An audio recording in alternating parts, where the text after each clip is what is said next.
And James 4, 6 through 10 says, he giveth more grace.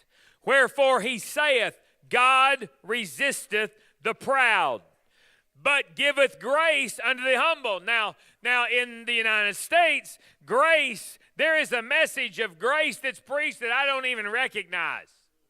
Because, it's about that thin, and it's about 7 miles wide.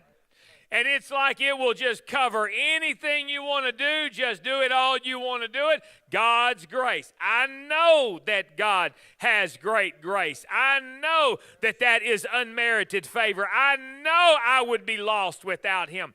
I know he is my hope. I know he is my salvation. But I also know that his word says God resisteth the proud, but giveth more grace to the humble.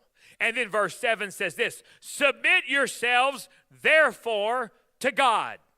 In other words, what the word is saying is you willingly put yourself under one's control. You willingly obey. And then it says resist the devil, or set oneself against, oppose him.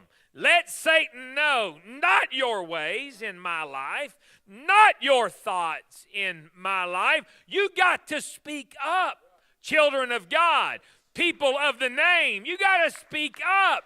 You can't just sit back. You got to draw that line and say, don't cross it, Satan. This is where I am. This is where you are. I will resist you. I will resist you. A story comes to my mind. There were two farmers that were farming their land together. And one farmer, every year, he just started plowing like one row in this other farmer's land. And then the next year, he took that row in and started another row. And this farmer went to him and said, you're encroaching on my land. And he just ignored it. And like 4 years into it, he's 10 rows into his land.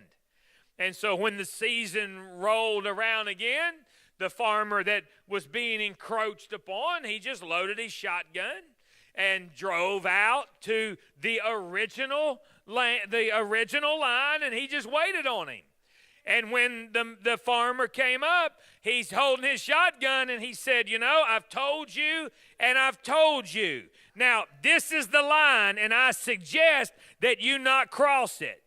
I'm telling some apostolic people, it's time you load your shotgun. It's time you load it. Because you've been pushed, and you've been pushed, and you've been pushed. And there was a time when the line was very, very clear. It was right here. This was where you were resisting. But you've just allowed yourself to be pushed a little bit. It's time to load that gun, go right back to that line, and say, don't cross it, don't cross it, don't cross it. Some of you are taking too much. There are some of you that are being pushed too far. It's time. You resist the devil, and he will flee from you. Draw nigh to God, and he will draw nigh to you.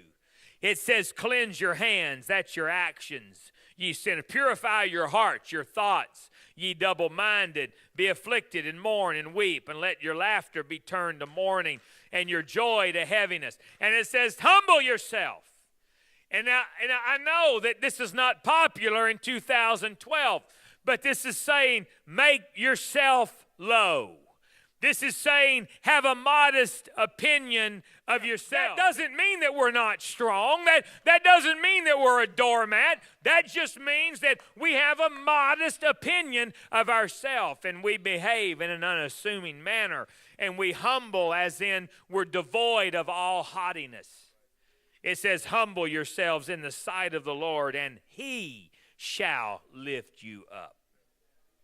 We humble ourselves in the sight of God, and God will lift us up. And what that's speaking of, he will raise you to dignity.